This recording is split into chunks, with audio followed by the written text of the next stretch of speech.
بسم اللہ الرحمن الرحیم۔ ناجائز و حرام امور میں سے آج ہم نے جس موضوع پر بات کرنی ہے وہ مشت زنی ہے۔ آج اس پرفتن دور میں موبائل، انٹرنیٹ اور ٹی وی وغیرہ پر بے حیائی کے مناظر دیکھ دیکھ کر نوجوانوں کی ایک تعداد ہے جو کہ مشت زنی کثرت کے ساتھ اس بات سے بے خبر کہ اس کے دینی اور دنیاوی کیا نقصانات ہیں۔ وہ بد مست ہو کر اس بیماری میں مبتلا رہتے ہیں، اور جب ان کو اس بات کا احساس ہوتا ہے تو پانی سر سے گزر چکا ہوتا ہے اور یہ اپنی زندگی کو برباد کر چکے ہوتے ہیں۔ آج ہم اس خبیث فعل سے جتنا ہم سے ہو سکتا ہے پردہ اٹھانے کی کوشش کرتے ہیں۔ سب سے پہلے ہم مشت زنی کے حوالے سے اپنے نبی صلی اللہ علیہ وسلم کا فرمان سنتے ہیں، پھر اس کی وعیدیں اور نقصانات جانیں گے۔ حضور نبی کریم صلی اللہ علیہ وسلم نے ارشاد فرمایا، اپنے ہاتھ سے نکاح کرنے والا ملعون ہے۔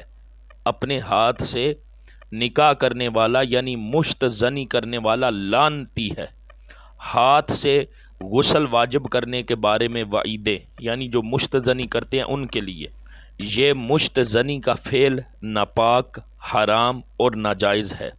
اپنے ہاتھ سے غسل واجب کرنے کے بارے میں بھی کئی وعیدیں بیان کی گئی ہیں۔ مثلا علامہ شمس الدین ذہبی علیہ رحمہ نقل کرتے ہیں کہ رحمت عالم صلی اللہ علیہ وسلم سے مروی ہے کہ 7 لوگ ایسے ہیں جن پر اللہ تعالیٰ نے لعنت فرمائی ہے، اور بروز قیامت ان کی جانب نگاہ رحمت نہ فرمائے گا، اور ان سے فرمائے گا کہ جہنم میں داخل ہونے والوں کے ساتھ داخل ہو جاؤ، بشرطے کہ یہ توبہ نہ کریں، یعنی جب تک توبہ نہیں کریں گے وہ جہنم میں داخل ہوں گے۔ اب وہ کون سے فعل ہیں؟ نمبر 1، بد فعلی کرنے والا، کروانے والا، جانور سے برا کام کرنے والا، ماں اور بیٹی سے نکاح کرنے والا، اپنے ہاتھ سے غسل واجب کرنے والا۔ علامہ محمود علوسی علیہ رحمہ روح المعانی میں لکھتے ہیں، حضرت عطا علیہ رحمہ سے مروی ہے، میں نے سنا ہے کہ بروز قیامت ایک قوم کو اس حال میں لایا جائے گا کہ ان کے ہاتھ حاملہ ہوں گے۔ میرے خیال میں یہ وہ ہوں گے جو اپنے ہاتھ سے غسل واجب کیا کرتے تھے، یعنی مشت زنی کیا کرتے تھے۔ مزید لکھتے ہیں، حضرت سعید بن جبیر رضی اللہ تعالیٰ عنہ سے مروی ہے کہ اللہ تعالیٰ نے ایک ایسی قوم کو عذاب میں مبتلا فرمایا جو اپنی شرمگاہوں کا غلط استعمال کیا کرتے تھے۔ مشت زنی کے اسباب، گناہوں کے سیلاب کی ہلاکت، سمانیہ یہ فحاشی اور عریانی کا طوفان، مخلوط تعلیمی نظام، مختلف شعبہ زندگی میں مردوں اور عورتوں کا اختلاط، ٹی وی اور انٹرنیٹ پر فلمیں، ڈرامے اور شہوت افزا مناظر، رسائل و جرائد کے سیکس اپیل مضامین وغیرہ نے مل جل کر آج کے نوجوانوں کو بولا بنا ڈالا ہے، آج کے نوجوانوں کو پاگل کر دیا ہے۔ عربی مقولہ ہے، الشباب شعبۃ من الجنون، یعنی جوانی دیوانگی ہی کا ایک شعبہ ہے۔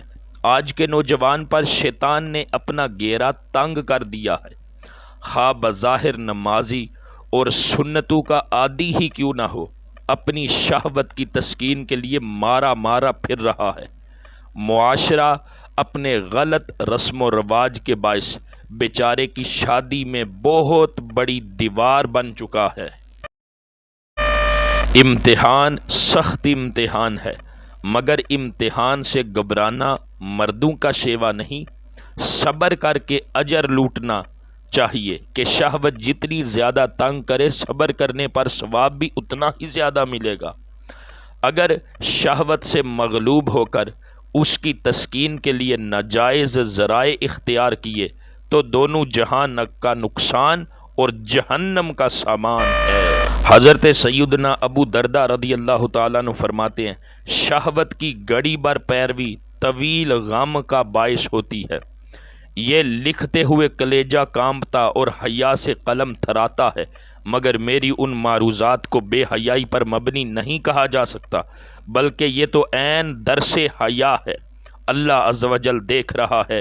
یہ ایمان رکھنے کے باوجود جو لوگ اپنے زام فاسد میں چھپ کر بے حیائی کا ارتکاب کرتے ہیں، افسوس، گندی ذہنیت کے حامل کئی نوجوان لڑکے اور لڑکیاں شادی کی راہیں مسدود پا کر اپنے ہی ہاتھوں اپنی جوانی برباد کرنا شروع کر دیتے ہیں۔ ابتداءً اگرچہ لطف آتا ہو، مگر جب آنکھ کھلتی ہے تو بہت دیر ہو چکی ہوتی ہے۔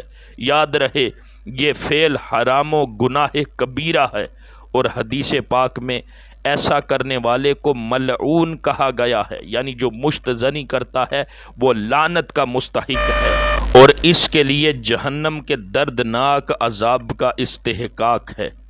آخرت بھی داؤ پر لگی اور دنیا میں بھی اس کے سخت ترین نقصانات ہیں۔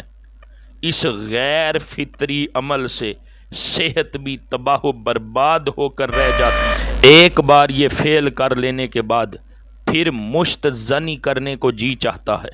اگر معاذ اللہ عز و جل چند بار کر لیا تو ورم آ جاتا ہے، اور عضو خاص کی نرم و نازک رگیں رگڑ کھا کھا کر دب کر سست ہو جاتی ہیں، اور پٹھے بے حد حساس ہو جاتے ہیں، اور بالآخر نوبت یہاں تک پہنچتی ہے کہ ذرا بد نگاہی ہوئی بلکہ ذہن میں تصور قائم ہوا اور منی خارج، بلکہ کپڑے سے رگڑ کھا کر ہی منی ضائع۔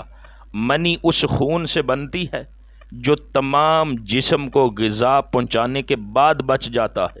جب یہ کثرت کے ساتھ خارج ہونے لگے گی تو خون بدن کو غذا کیسے فراہم کرے گا؟ نتیجتاً جسم کا سارا نظام درم برم ہو جائے گا۔ اس لیے مشت زنی سے نوجوانوں پرہیز کرو، پرہیز